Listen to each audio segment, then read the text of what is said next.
नमस्कार, मैं हूं मेघा चंदन। आप देख रहे हैं एपीसी वर्ल्ड न्यूज। शुरुआत करते हैं बिजनेस हिंदी बुलेटिन की हेडलाइन से। एपीएससी ट्रांसपोर्टेशन इंफ्रास्ट्रक्चर आउटलुक 2024 में एक स्थिर आर्थिक विकास दृष्टिकोण को है दर्शाता। ग्रामीण बुनियादी ढांचे के विकास को बढ़ावा देने के लिए एआईआईबी एफएओ ने की साझेदारी। केपीआईएल को भारत विदेशी बाजारों में 2263 करोड़ रुपए के मिले ऑर्डर। 2263 करोड़ के वर्क ऑर्डर मिलने के बाद स्मॉल कैप स्टॉक में 5% का आया उछाल। असम में मेडिकल कॉलेज और अस्पताल भवन के निर्माण के लिए बोलियां की गई आमंत्रित। कोंकण रेलवे कॉरपोरेशन ने कोझिकोडे वायानाड टनल सड़क परियोजना के लिए निविदा की जारी। सरंटिका रिन्यूएबल ने नवीकरणीय ऊर्जा परियोजना के लिए 10,000 करोड़ रुपए का अनुबंध किया हासिल। फिच रेटिंग्स ने पुष्टि की कि वित्त बाजार बुनियादी ढांचा कंपनी 2024 में मजबूत प्रदर्शन के लिए है तैयार। बैंक ऑफ बड़ौदा ने बुनियादी ढांचे और किफायती आवास बॉन्ड जारी करके 5,000 करोड़ रुपए जुटाए। महिंद्रा एपीसी इरिगेशन लिमिटेड को रुपए 2.45 करोड़ का मिला ऑर्डर। एज इंफ्रा इंजीनियरिंग ने एनएचएआई से 1313 करोड़ रुपए का अनुबंध किया हासिल। सतत विकास के बुनियादी ढांचे के लिए भारत में प्राकृतिक महत्वपूर्ण। अब खबरें विस्तार से। एपीएससी परिवहन बुनियादी ढांचे के लिए न्यूट्रल फिच रेटिंग्स का सेक्टर दृष्टिकोण 2024 में एक स्थिर आर्थिक विकास दृष्टिकोण को दर्शाता है, जबकि ईंधन की कीमतों में वृद्धि और उच्च ब्याज दरों से दबाव का जोखिम बना हुआ है। क्षेत्र में लचीली मांग यातायात पर नकारात्मक प्रभाव को कम कर देगी। दबी हुई मांग में कमी आने से हवाई अड्डा क्षेत्र को फायदा हो रहा है। इसी के साथ साथ उन्हें उम्मीद है कि 2024 की दूसरी छमाही में विकास में गिरावट आएगी।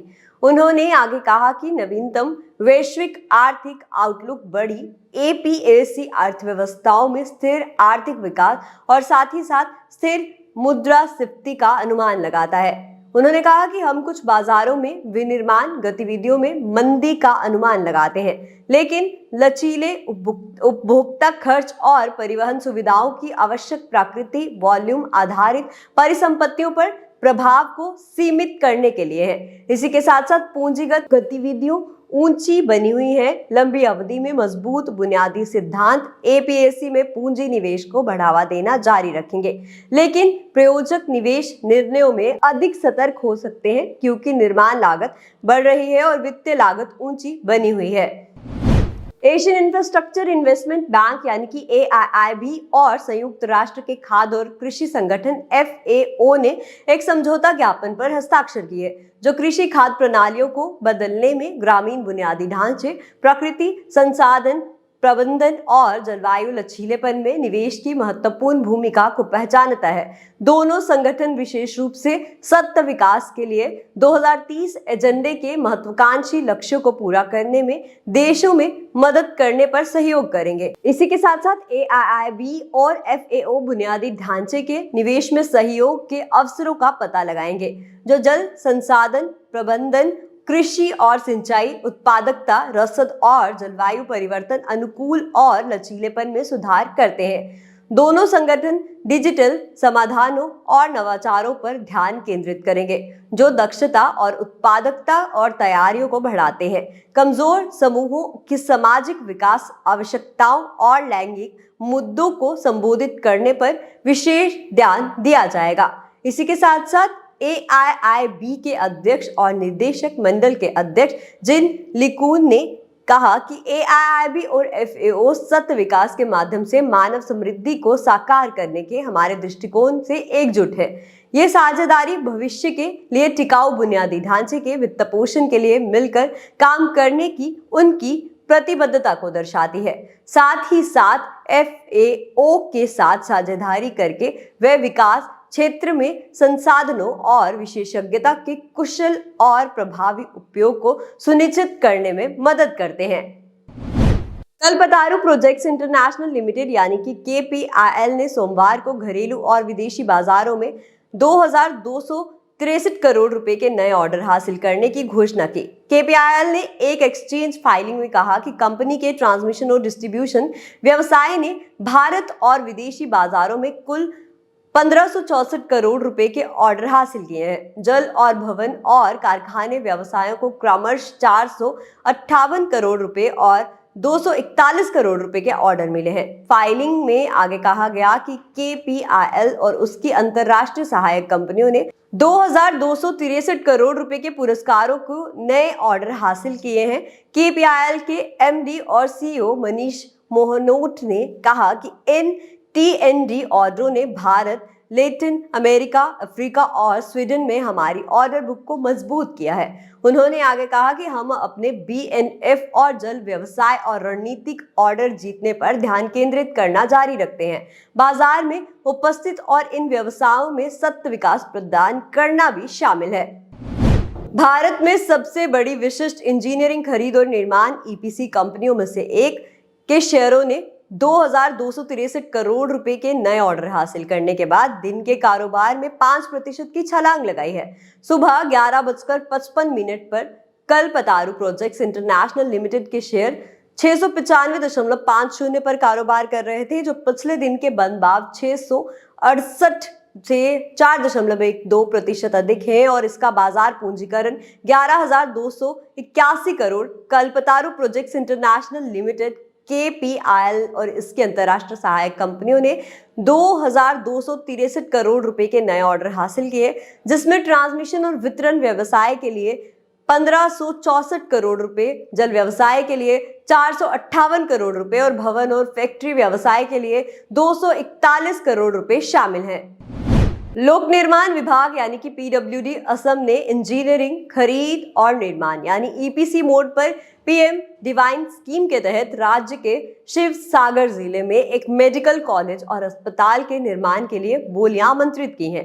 कार्य के दायरे में स्थलाकृतिक सर्वेक्षण, मिट्टी की जांच, वास्तुशिल्प चित्र तैयार करना, विस्तृत कामकाजी चित्र, संरचनात्मक डिजाइन और इमारतों के चित्र आवश्यक सेवाएं शामिल है। E&M यानी कि कार्यों के तहत विशेष कार्य के घटकों में सभी विद्युत फिटिंग, जलापूर्ति, पंप, सबस्टेशन, AMF पैनल के साथ DG सेट, बिजली संरक्षण, आग का पता लगाने, UPS, लिफ्ट, एयर कंडीशनिंग, प्रकार व्यवस्था और अन्य सहित विद्युत स्थापनाएं शामिल हैं।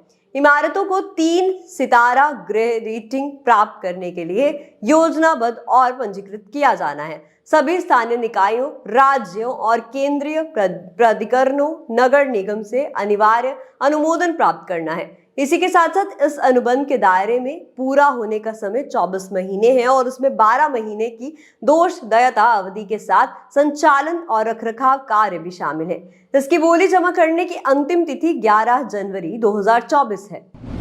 कोंकण रेलवे कॉर्पोरेशन यानी कि KRCL ने केरल के कोझिकोड और वायनाड जिले में twin tube unidirectional tunnel road project यानी कि 2 lanes in each traffic direction के निर्माण के लिए एक निविदा जारी की है यानी टेंडर जारी किया है। प्रस्तावित ट्विन ट्यूब सुरंग के काम के पैकेज 2 में 8.275 किलोमीटर की परियोजना लंबाई के लिए किलोमीटर 0.460 की किलोमीटर 8.735 तक अनाका प्योइल, वहीं कालावाड़ी, मेपाडई और बीच में सीधी कनेक्टिविटी के लिए 4 लेन पहुंच सड़क शामिल है। इंजीनियरिंग खरीद और निर्माण EPC अनुबंध की विकास लागत 1,643.33 करोड़ रुपए है और इसकी नियत तिथि की 48 महीने के भीतर पूरा किया जाना है, जिसमें बोली जमा करने की नियत तारीख 23 फरवरी 2024 है। नवनीकरणीय ऊर्जा क्षेत्र के लिए एक बड़े विकास में साइरेंटिका रिन्यूएबल ने अपनी आगामी परियोजनाओं को वित्त पोषित करने के लिए सफलतापूर्वक 10,000 करोड़ रुपए के अनुबंध दिए हैं। ये उपलब्धि औद्योगिक डीकार्बनाइजेशन में कंपनी के प्रयासों को महत्वपूर्ण रूप से बढ़ावा देती है। इन अनुबंधों के माध्यम से स्टेरेटिका कर्नाटक, महाराष्ट्र, आंध्र प्रदेश और राजस्थान राज्यों में 1.5 गीगावाट RE क्षमता विकसित करने के सक्षम होगी। अपनी परियोजनाओं की सफलता सुनिश्चित करने के लिए स्टेरेटिका ने नवीकरणीय ऊर्जा क्षेत्र में अग्रणी खिलाड़ियों के साथ साझेदारी की है। फिच रेटिंग्स के अनुसार वैश्विक वित्तीय बाजार बुनियादी ढांचा कंपनियों यानी कि FMI को 2024 में मजबूत वित्तीय प्रदर्शन बनाए रखने की उम्मीद है। तत्सरित दृष्टिकोण, लचीला व्यवसाय मॉडल, अब बढ़ती गैर मात्रा राजस्व की बढ़ती हिस्सेदारी और बाजार के लिए AFMI की समग्र अनुकूलन क्षमता से प्रेरित है। प्रमुख जानकारियों के संकेत मिलता है कि वैश्विक एक्सचेंज, डेटा और एनालिटिक्स जैसे गैर व्यापारिक डोमेन में विविधीकरण और साथ ही साथ मजबूत डेरिवेटिव ट्रेडिंग वॉल्यूम और 2024 में IPL में अनुमानित मामूली उछाल के साथ पनपेंगे, जबकि पिछले अधिग्रहणों से एकीकरण की चुनौतियां और क्लाउड प्रौद्योगिकी के चल रहे बदलाव के कारण परिचालन जोखिम बना हुआ है। फिच की उम्मीद है कि आने वाले वर्ष में कुछ वैश्विक एक्सचेंजों में कमी आएगी, क्योंकि हाल ही के अधिग्रहणों से तालमेल साकार होगा और 2024 में क्लियरिंग हाउसों को बढ़ावा देते हुए प्रतिपक्ष क्रेडिट जोखिमों का सामना करने का अनुमान है, जो प्रतिपक्ष क्रेडिट प्रोफाइल और व्यापक आर्थिक दबाव से प्रभावित है। भारत के अग्रणी सार्वजनिक क्षेत्र में बैंकों में से एक बैंक ऑफ बड़ौदा ने घोषणा की है कि उसने बुनियादी ढांचे और किफायती आवास के वित्तपोषण के लिए दीर्घकालिक बॉन्ड जारी करके 30 नवंबर 2023 को 5,000 करोड़ रुपए जुटाए हैं। बैंक को कुल इश्यू साइज यानी कि 5,000 करोड़ रुपए के मुकाबले 10,350 करोड़ की कुल बोलियां प्राप्त हुई है। वहीं बैंक ने 7.68% प्रति वर्ष कूपन दर पर 5,000 करोड़ रुपए की बोलियां स्वीकार की हैं। ये बॉन्ड वरिष्ठ, असुरक्षित, सूचीबद्ध, रेटेड या कर योग्य बॉन्ड है, जिनकी आवंटन की तारीख 10 वर्ष की निश्चित परिपक्वता होती है और इन बॉन्ड्स पर आवंटन 1 दिसंबर 2023 को हुआ था। महिंद्रा EPC इरिगेशन लिमिटेड को मुख्य अभियंता सूक्ष्म सिंचाई कार्यक्रम के कार्यालय द्वारा सूक्ष्म सिंचाई प्रणालियों की आपूर्ति के लिए लगभग 2.45 करोड़ रुपए का एक अनुबंध दिया गया है। इसी के साथ साथ महिंद्रा EPC इरिगेशन लिमिटेड के शेयर आखिरी बार BSE में रुपए पर कारोबार कर रहे थे और 120.15 के पिछले बंद की तुलना में 120.35 दिन के दौरान 33 से अधिक ट्रेडों में कारोबार किए गए शेयरों की कुल संख्या 567 थी। स्टॉक 122.20 के इंटरडे हाई और 116.65 इंटरडे लो पर पहुंच गया और वहीं दिन के दौरान शुद्ध कारोबार 302.00 था।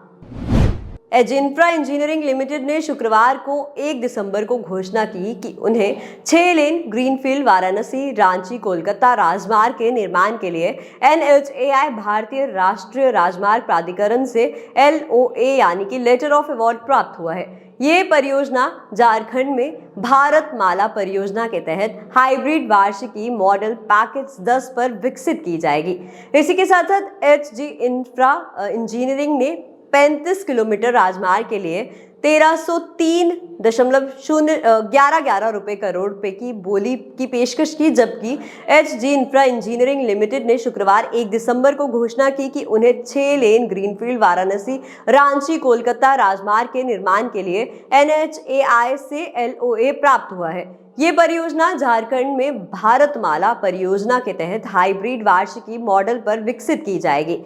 इसी के साथ साथ HG इंफ्रा इंजीनियरिंग ने 35 किलोमीटर राजमार्ग के लिए 1,303.11 रुपए की बोली की पेशकश की, जबकि NHAI ने परियोजना का अनुमानन 998.36 रुपए करोड़ लगाया था। इसी परियोजना को 730 दिनों के भीतर पूरा करने की भी उम्मीद है। एक विकासशील अर्थव्यवस्था के रूप में जो वैश्विक आकार में शीर्ष 3 से 5 अर्थव्यवस्थाओं में शामिल होने की स्थिति में है, भारत को बुनियादी ढांचे के निर्माण के दृष्टिकोण के बारे में सोचने की जरूरत है। ये सोच बहुत जरूरी है क्योंकि कुल GDP संख्या वाले इस बड़े देश में प्रति व्यक्ति GDP के आधार पर हमारी रैंक काफी नीचे है।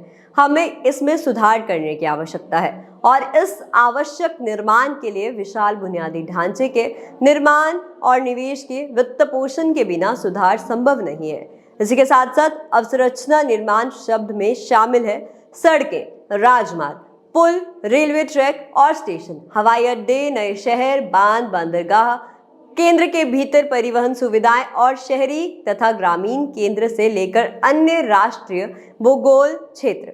नागरिकों के रूप में मईसा विश्वास के साथ बुनियादी ढांचे की लागत की निरंतर समीक्षा और पूछताछ में फंस गए हैं।